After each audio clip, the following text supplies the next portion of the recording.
Hello, we are the 19th of February 2026. Welcome to Alexploration, a journey through geopolitical issues, myths of the past and artistic heroes of our time. Let's move to our first section. What happened on this day? Part of human history has consisted of discovering different continents, mainly by the Western powers of the time, and claiming ownerships of them, despite the presence of indigenous people. The 19th of February 1819 is a key date in the history of human exploration. The British explorer William Smith, master and part owner of the brig Williams of Blyth, discovered the South Shetland Islands, but which he initially called New South Britain. Before that, Antarctica was unknown to Westerners, even if the celebrated British explorer James Cook had nearly discovered it during his 1772-75 expedition. In the middle of January 1819, aboard his ship, Smith sailed from Buenos Aires, Argentina, bound for Valparaiso, Chile, yet deviated from his route south of Cape Horn due to headwinds. He then decided to bear south and west in a higher latitude than usual. The South Shetland Islands were first sighted on this Thursday of 1819 by the British explorer, and re-sighted in October of that year, when he landed and claimed the territory for the British Crown. It is the starting point for humans to officially discover the world's southernmost and fifth largest continent of the Earth. Yet, his discovery was also a tragedy for the animals of the islands he discovered. As was already happening in nearby South Georgia, the seals of the South Shetland Islands were hunted to near extinction. It reached a point that within a few years the sealing industry in the region was already over, while in the next century the whaling industry would wreak a similar devastation on the Thousand Oceans whale population. Seals and sea lions were hunted for their fur and oil, used for lamps and industry. On a more geographical level, this archipelago is located just north of the Antarctic Peninsula, approximately 120 kilometers from it, with 11 major islands and a few minor ones. It has an area of around 33,700 square kilometers and is separated from the iced continent by the Bransfield Strait. The islands have been claimed by three countries, beginning with the United Kingdom since 1908, Chile since 1940, and Argentina since 1943. However, the Antarctic Treaty, signed in 1959, prohibits military use, encourages science, and above all, freezes territorial claims on the continent and archipelagos in the area, including the South Shetland Island.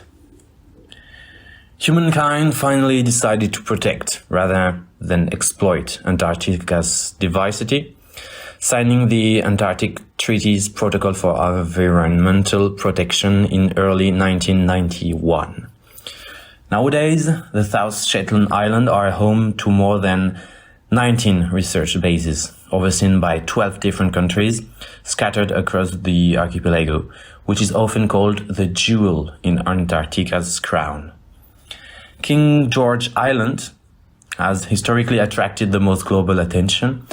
In its three main bays, visitors find a small collection of buildings, each researching areas as diverse as biology, ecology, geology, and paleontology.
Did you imagine yourself on the vast iced continent with this music?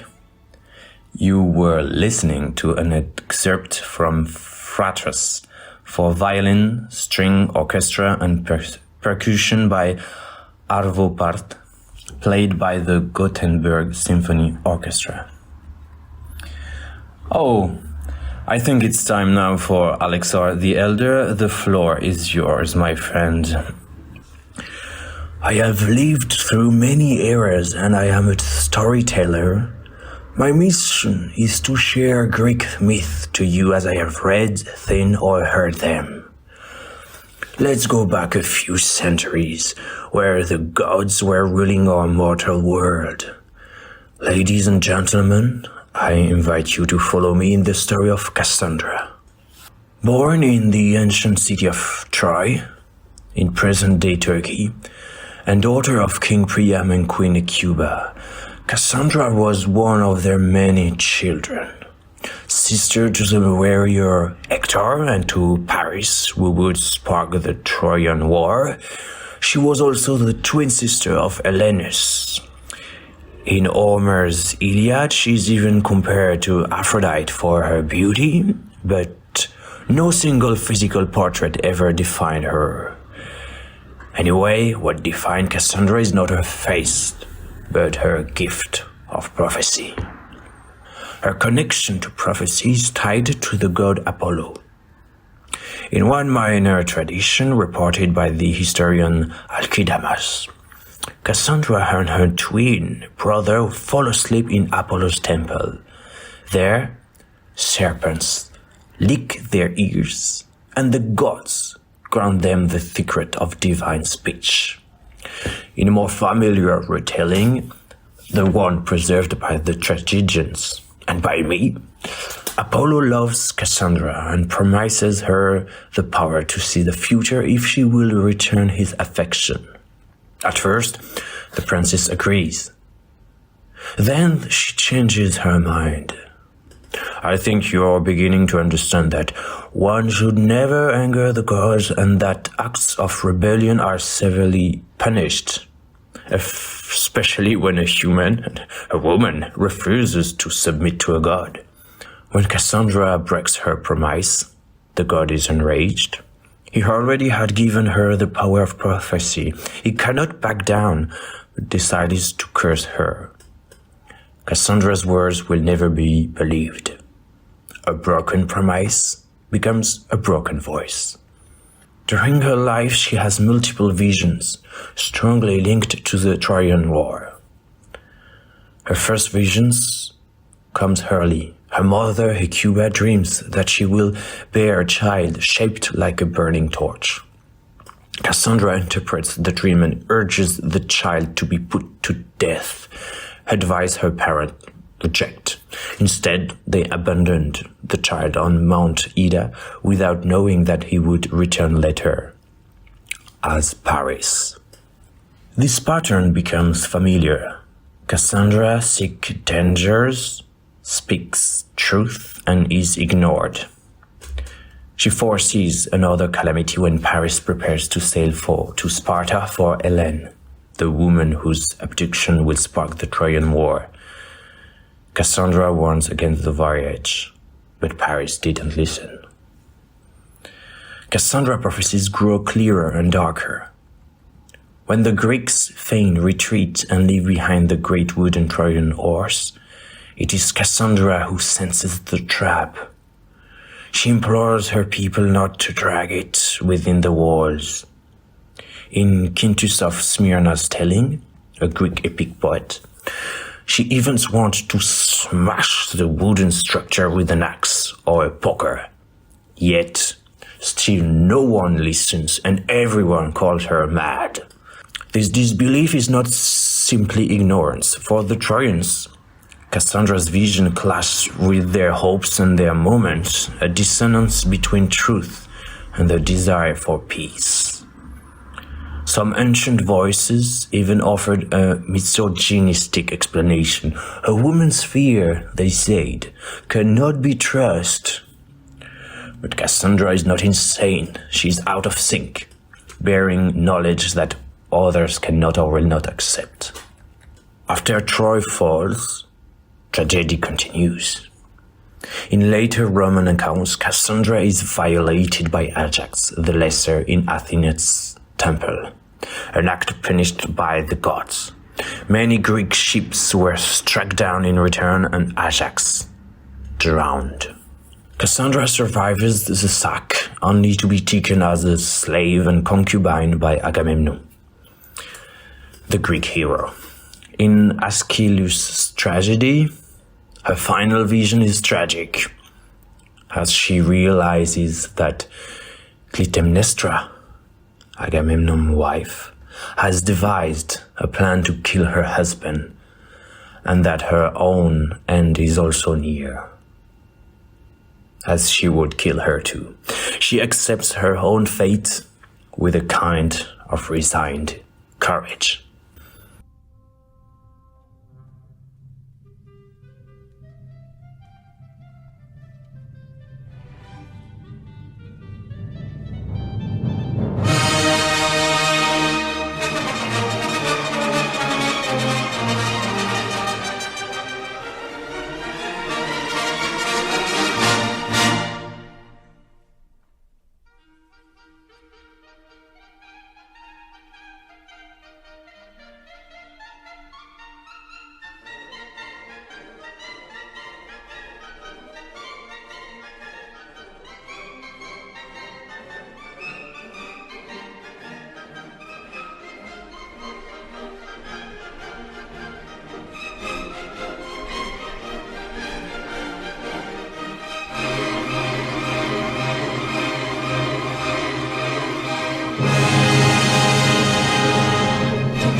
Thank you, Alexor, for this narration. Go take a nap in your temple and see you next week. You have heard some excerpts from Hector Berlioz' Symphonie Fantastique, March to the Scaffold, which is Sabbath, which allows us to imagine the chaos and horror of Cassandra's final visions. Precisely, what makes Cassandra's story enduring? And what the Quand les dieux rôdaient sur la Terre podcast by Pierre-Judy de Lacombe emphasizes is not just the events themselves, but the paradox of her gift. She speaks truth after truth, yet no one believes her. This is not mere ignorance. It is a collision between what the world wants to believe and the truth she sees. As the podcast frames it, she is a woman who dares to defy a powerful God, and for her rebellion she becomes condemned not just to see the future, but to be powerless to change it. Ancient commentators sometimes offered a misogynistic explanation that a woman's fears and warnings are less credible, but the podcast and many classical scholars reject this idea. Cassandra is not mad. She's out of sync. She understands the future more keenly than those around her, and this difference becomes her tragedy. Moreover, she dwells on the margins. She's present among her people, yet excluded from their belief. She stands inside Troy, and yet outside consensus. She speaks, and no one hears. Her prophecies are not vague riddles. They are full of imagery, allusions, and precise warning. Yet the Trojan cannot reconcile the present reality with what she foretells. Her vision exposes a fundamental human condition. We are often reluctant to recognize unwelcome truth, even when they stare us in the face. In later traditions, Cassandra becomes linked to the very genre of tragedy. Tragic heroes see more than their peers, yet are undone not by ignorance, but by the unavoidable clash between human will and inexorable fate. In this sense, Cassandra embodies the tragic tension between knowledge and powerlessness. During the Renaissance, thinkers sometimes describe Cassandra's state as a form of divine madness, an ecstatic insight that lifts the soul beyond ordinary reason. This was a shift. Madness was no longer just error, but a state that could unveil deeper truth. The Cassandra metaphor, the experience of knowing something vital and watching as others deny it, playing the prophet of doom, predicting disaster before anyone else and not being taken seriously by anyone. It's predicting correctly but too early. We don't want to hear that your intuition is better than our plans. In modern psychology, this resembles what we call motivated reasoning, believing what comforts us and rejecting what frightens us. We use her name for scientists warning of climate change, whistleblowers who foresee social collapse, or any voice that speaks truth to complacency and is dismissed. It is also revealed something enduring, that hearing truth requires not just eyes to see and ears to listen, but the willingness to believe what one sees. Without belief, even the clearest prophecy is just noise.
Now it's time for the cultural interview. So, welcome Annick. Thank you for agreeing to this interview. Firstly, I should mention that we met at the Esai-en-roi Theatre School back in 2020. And so, please, can you give us a brief summary of your academic and professional background, please? Yes. Well, first of all, thank you for having me. And, okay, so I began to do theater when I was a kid. I was very young, I was 7, and it was a hobby up until I was like 19, 20. Then I started to question myself with what I really wanted to do in life, and I was pretty frustrated with the university I was at. I tried to go into medicine, then into psychology, and it was really interesting, but it wasn't my passion. So I went into the conservatoire, which are the public schools for music and theater in France. And after that, I decided that I was already a little bit older than the students in the conservatoire, and I wanted to come to Paris to do a more intense kind of school, like more hours per week. And so we met at the school of Esai-en-roi. Perfect. And what made you you want to persevere in this path? Because it's not an easy path, artistic field. So what's your motivation? That's an interesting question, because I think for me the motivations keep changing and keep evolving. At first, the reasons why I wanted to do theaters were like the stories and the plays, because I really like to tell stories. And then it became, when we went to the same school, the kind of freedom that it gave me, even personally, because it was kind of life-changing to discover that I didn't have to tell a story that people had to absolutely like. I discovered that I can tell stories that are really important to me, and my public will find me. I don't know if it's clear. Okay. Yeah. And right now, it's still that. It's still the thing that I'm in a kind of philosophy where I think I have the privilege to express myself and my view of the world. And yeah, I think the people that resonate with it will find me. Okay. So you talk about privilege. So you think it's kind of a duty for you, like because you are passionate about it, and like you have a moral or civic duty to do art or to express and I don't know, like say things on stage? Yeah, artistic expression actually has to be dual. Like for me, we have the privilege to create, and so we have the duty to teach others how to create. So I didn't tell it before, but I am a... Oopsie. I didn't tell it before, but I am an actress, a playwright, and a director. But I'm also a theater teacher. And for me, it wouldn't be right to only do the creation, the artistic creation, without doing the teaching part, where I allow other people to become creators, and I hope one day like take my place, ideally. Yeah, and so you're a theater teacher for young people, or? So I did young people, like children from 4 to 12. I did teenagers. I did adults. And I also did like children, adults, and teenagers in that have a handicap. Okay. Which was really rewarding. Okay. Cool. And what obstacles might an artist or encounter today, or like your obstacles maybe? Well, it may be kind of basic, but money. I mean, it's really hard in a capitalist society to just be aware that as artists we have a value that we have to dissociate with how much money we make, because that's really dangerous, I think, to associate what we do and our value, with how much money we were able to get, because if we're lucky, the two go hand in hand. But it's rarely the case all throughout a career. It's rarely the case for everybody, and a lot of my favorite artists are struggling. And a lot of the art that I think is really important because it's radical and because it explores like... I'm gonna do a little bit of a segue. But something that we hear a lot in theater is that we have a problem. It's that not enough people go see theater. And I really think it's because the places where we do theater are not accessible to everybody. So I absolutely want to do my artistic creations in alternative places that are not profit centered, which means that I have to accept that it's not going to be the projects that bring me the more money, but it's okay, and I think the equilibrium is the struggle that we all go through. Okay, and what advice would you give to a young person who wants to pursue their passion for art or for theater, for example, and make it a career, or try to? Well, first of all, I'm repeating myself a little bit, but really don't equate your artistic value with how much you get to be paid. And in a larger sense, I mean, you don't have to make a living exclusively from your creations to be an artist. You are an artist from the point that you are doing something, that you do anything So the hardest part is starting, and it's continuing, but there is no one goalpost that will be like, before that I wasn't an artist and now I am. Okay. Are you under the intermittence regime? Like I was up until December, and I just lost it. And it's okay. I knew it was coming because I spent the last year doing some projects that I knew were not going to be well paid. And I wanted to use that little bit of a kind of privilege, because the intermittence allows a lot of actresses, actors, directors, etc. to not have to be so worried about money for up to a year. And I wanted to use that to direct and play my first play. Okay. And I did. So I'm really happy.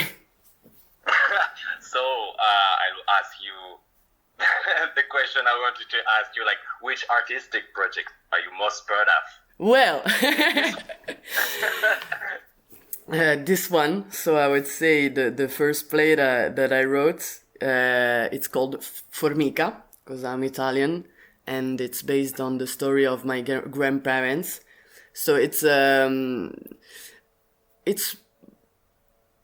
difficult to explain, but it's based loosely on the story of my grandparents, because it's a project that is with only 2 actresses. So it's 2 actresses, even though my grandparents were a woman and a man. But I really wanted to explore working in an only feminine group. The dynamics are really different, and I wanted to explore it. And so it's like a lot of physical theater, a lot of theater of repetition, the exploration of the repetition of all the little things we do in a day that make up a life after 50 years, making coffee and looking at a TV. And it's a lot of small things. And when we repeat them every day, it becomes us, because I think we are what we do. And I wanted to explore that, and it's a little bit nerve-wracking, because we're gonna do the first dates. No, that's not it. The first. Not the first date? No, like the first, the premiere? Exactly, the premiere is in May. Exactly. So it's a little bit nerve-wracking, because one day I'm like, oh wow, this is such a privilege. I'm so happy to show what I consider a little bit like my baby to other people. And the other day I'm like, oh my God, like, it could be really bad. But as I was saying before, it's all like a mindset, I think, of letting ourselves also do things that anyway, it cannot be good for everybody. There's always be someone that likes it and someone that doesn't, and it's okay. And if we create wanting to appease anyone, I don't think it's art. It's just entertainment.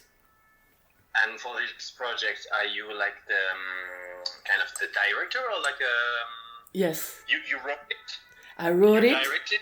Yes, I wrote it and I directed it. So the actresses are also have credits in the writing, a writing credit, because we also did a little bit of writing as we were building the play. And so there's pieces of it that come from them, and that for me is super important. That's just a personal preferences. I know there's a lot of directors and playwrights that prefer to give like a completed piece to the actresses and actors, and I really wanted to give them something and see how they would modulate it and change it. And those pieces are are really precious to me. Okay.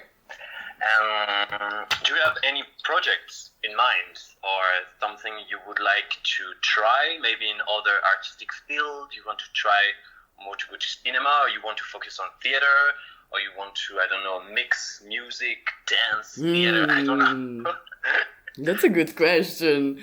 So I recently tried and discovered a passion for mask building, because masks have always been a big part of theater, historically, even in ancient Greece, etc. And so I discovered that I really like to work with masks a lot. And during a little work that we did in December, I found myself being the only person that wanted to build those masks. And it was absolutely per chance. And I really loved it, and I discovered that I'm not bad at it. So I really want to like build a skill set and incorporate those in my creation. Okay, cool. And let's go back to a more political question. If you were Minister of Culture, what would be your first project? Imagine it's a new government, of course. It's not Macron. Yes, of course. Ooh, okay. Listen, I think the first measure would be what they just did in Ireland a month ago, excuse me. And it's a universal salary for all artists. So that would be an economic safety net that I think would be so beneficial for our cultural network, because it means that you don't have to have the public stamp of approval to create something. And I think some of the best things that I ever saw in art, all things included, are the things that existed outside of the public approval. Didn't need to be publicly approved.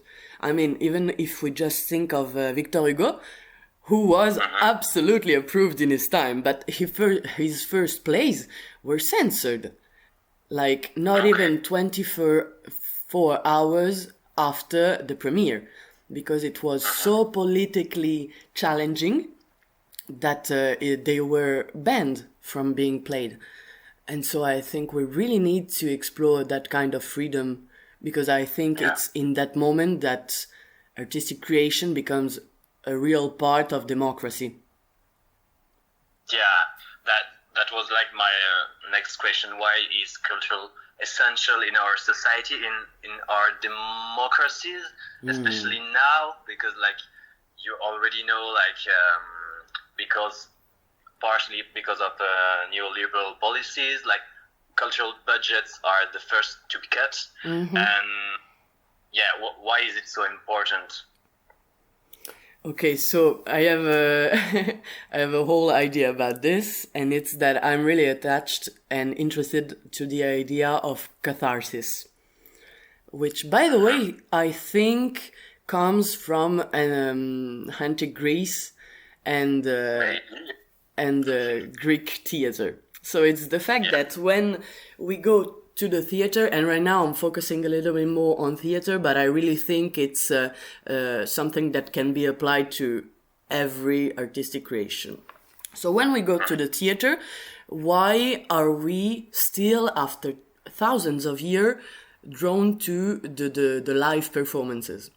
And for me, it's because it allows us to feel the things that in our everyday life we cannot. Like if we are going to see Antigone, it's a story about grief, it's a story about family, about the thing that society doesn't allow us to do, but there's a revolutionary content in it. And so we are allowed to feel with other people in the same room and with the actors and the actresses the same emotion. And I think our nervous system is then able to like internalize it and live it in a way that is it's like a vaccine. Like you have a little bit of a dose of something, and then it allows you to really be able in your everyday life to face that same thing, but with more serenity, because you've already experienced it in a context, a safe context where you are not in danger. Yeah. Okay. Yeah. I see. And so that is why for you, like, it's really important, like, to have it, like, in our society and in the future. And okay, perfect. Yes, exactly. What is the latest artistic discovery you would like to share to with the listeners? Like, it can be like theater, of course, but you can, I don't know, choose painting, things, museums, cinema. I don't know, something like you were really, I don't know, maybe not impressed, but like it touched your soul, maybe. Ooh.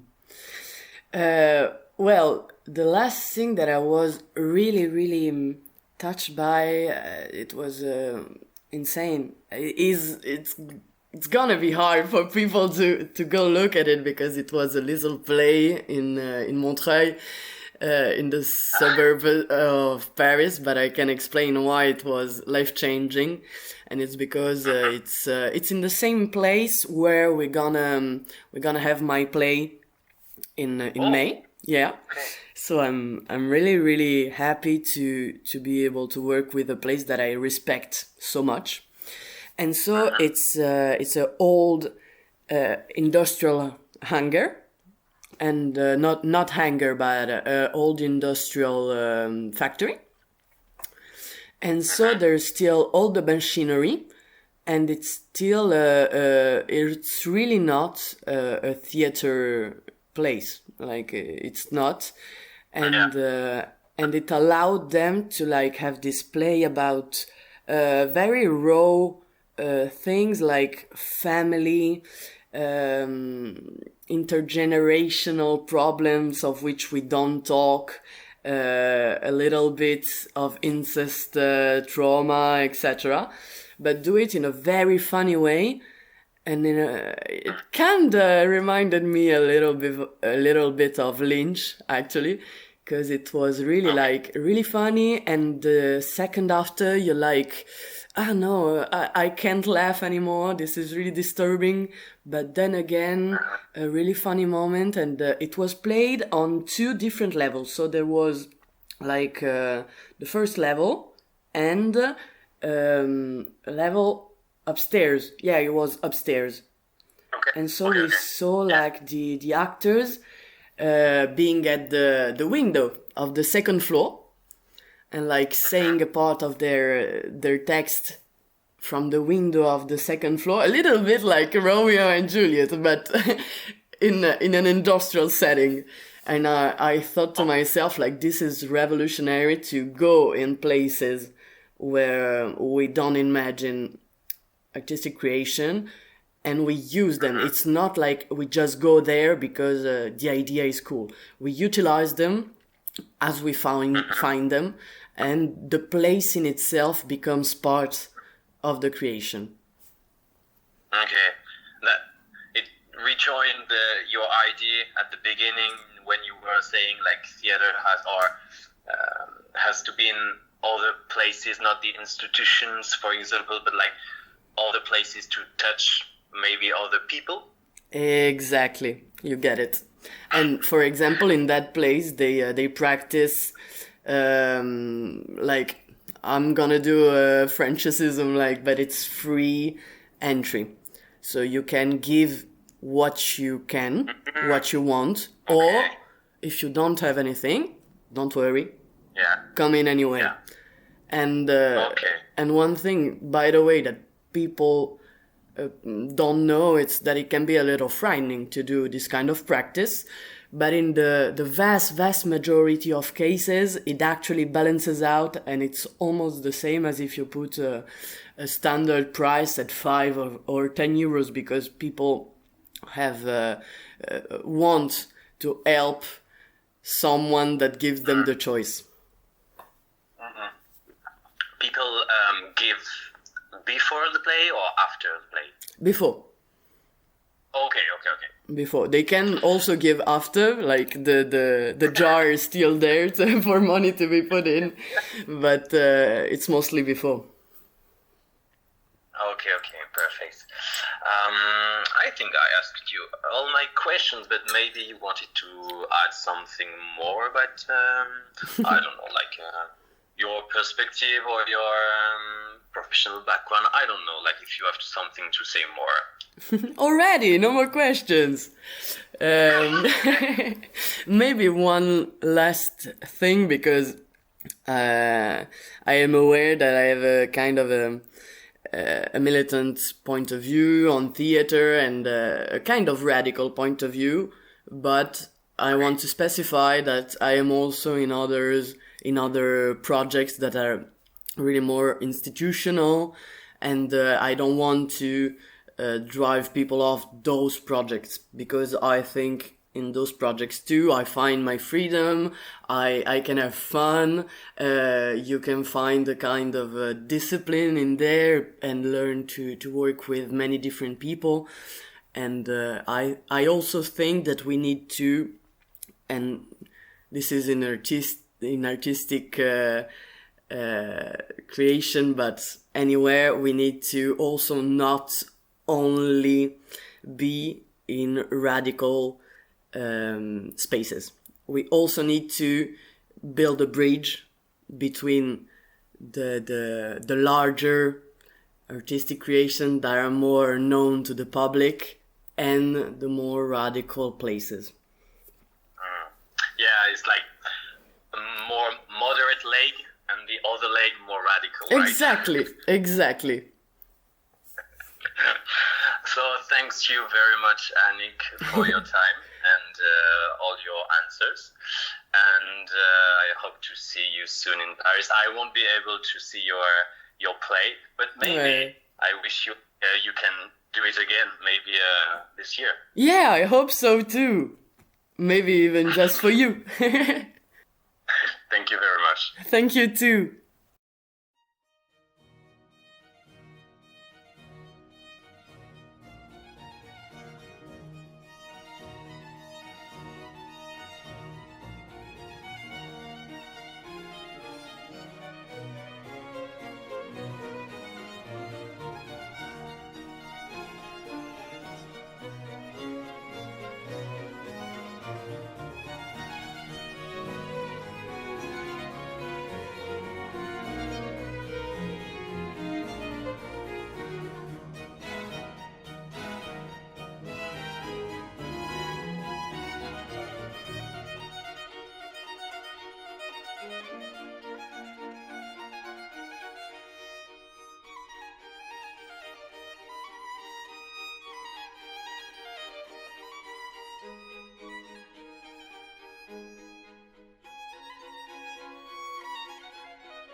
The choice of music was left to Annick, who chose to play La Stravaganza, violin concerto in E minor, opus 4, number 2 by Antonio Vivaldi. Let's finish with a new section, a short film review every week. Last Tuesday, I've watched Whispers in the Wood, a 2025 French feature documentary film, original title Le Chant des Forêts, directed by acclaimed wildlife photographer and filmmaker Vincent Munier. We follow three male characters, the director, his father, and his son, deep into the tranquil forest of the Vosges mountains. I can describe it as a poetic documentary where I remember the wide shots of the forest swept by swirls of hair, like waves of smoke passing through tall fir trees. We alternate between lynxes, deers, and owls in their natural habitats, accompanied by melancholic music that is sometimes a little spiritual.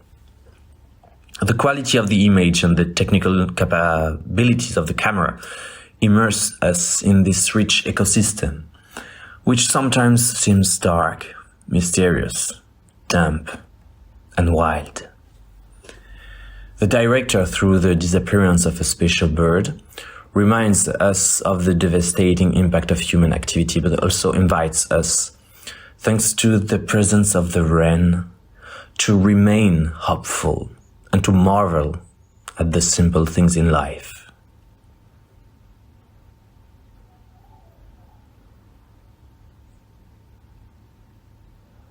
Dear listeners, we are coming to the end of this radio program. If you have any recommendations, questions, or suggestions, please feel free to send them to me at the following address: alexis.lidec, Lidec, @gmail.com. I will be more than happy to respond and share them during the next program. As we say in Brittany, kenavo, or au revoir in French. See you next Thursday. Take care, and I leave you with Claude Debussy, Prelude to the Afternoon of a Faun by Symphonic Orchestra of Montreal, which transports us to a tranquil forest ready to observe the wildlife.